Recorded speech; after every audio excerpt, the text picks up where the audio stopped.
Hey everybody, this is Andy with Lightning X Products, and today we are going to show you how to assemble our LXMB20 small first responder bag with our standard fill kit B.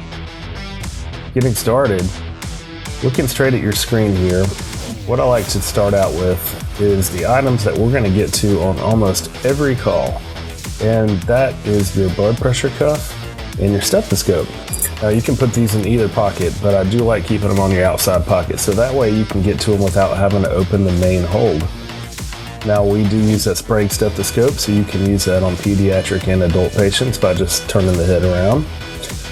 Moving into the main compartment here, there's one large compartment in the back, and we're going to start out by putting our bandages and gauze in there. You'll notice you'll get a box of 4x4s, and in that box is 25 packets of 2 4x4s, so you'll get a total of 50 4x4s, and there's also a box 100 adhesive bandages. Now, if you take a look at the top flap, there's 2 rows of loops. In each one of those rows, there is a series of loose loops, and there's a series of tight loops. So adding our Berman Airways here, we're going to start out with the looser ones, but by the time we get to our green one, you're going to want to switch to the tighter loops so that these airways or whatever instruments you decide to put in there don't fall out when your flap is open. Now you see we've got 6 different airways there, ranging from infant all the way to large adult.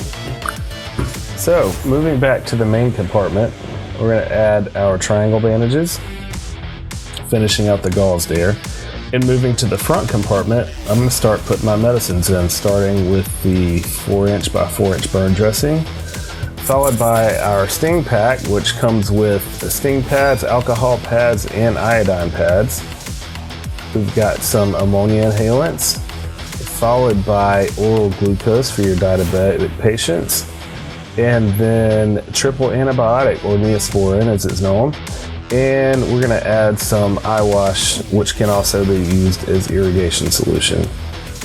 Now you'll also notice on the front and the back of the main compartment is another series of loops here. Now we're going to add the instruments to the front. The little trick I like to do is to add your tape, just kind of move it onto your trauma shears there, and then add the trauma shears to the loops. That way you've got your tape easily accessible. So after that, we've got bandage shears, we have Kelly hemostats or forceps, we have a pair of tweezers, and we have an LED pen light. Now that pen light is reusable, it's not a disposable like you get with most kits, so you can change the batteries on that. Moving out in the front compartment here, you've got 2 little pockets in the front that we're going to add our first aid guide, followed by a carded pack of 2 pairs of black nitrile gloves, so no worries to anybody that has latex allergies. We're going to add our finger splint, our buckle tourniquet, our CPR face shield or CPR mask, and then there's also this little thing that comes with the stethoscope. That's your extra earpieces and extra diaphragms if you want to change the diaphragms out on the stethoscope. Now moving to the right side of that front compartment, you have 2 instant ice packs. And all you have to do is hit those and shake them up, and you've got an instant ice pack. So we also include what we call a bandage refill kit, and what this has is a bunch of different gauze and bandages. Now we're going to add these to this front smaller compartment inside the main compartment. And what we're going to add there is 2 2" self-adherent bandages. Those are the black little roll gauze that you see there. Kind of trying to work from big to small here. We've got 2 4" by 4.1 yard rolled conforming stretch gauze. We have 2 ace bandages or elastic bandages with metal clips, followed by 2 3" conforming stretch gauze, and all these are 3" by 4.1 yards, and then a 2" by 4.1 yards roll gauze. So we've got all our bandages, our rolled gauze, all in that front compartment there. Now you'll notice this flap has a cool little feature. You can unzip this and there's a whole other hidden compartment there. So what we're going to do is take our combine pads, which we have 4 different combine pads, and we're going to stick them in there so they don't get bent. We've got 2 8 by 10" and 2 5 by 9" combine pads. Also with that, we have 2 oval eye pads. So we're going to stick all that in that little hidden compartment in the flap, so that they don't get bent up.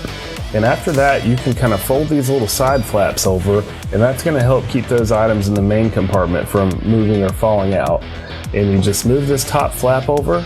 We have 2 buckles on the front with quick release buckles, and they are adjustable. So you buckle these 2 buckles and cinch it down as tight as you want, and you're good to go. Lastly, we have an adjustable padded shoulder strap, and these have 2 heavy-duty metal US hooks on them.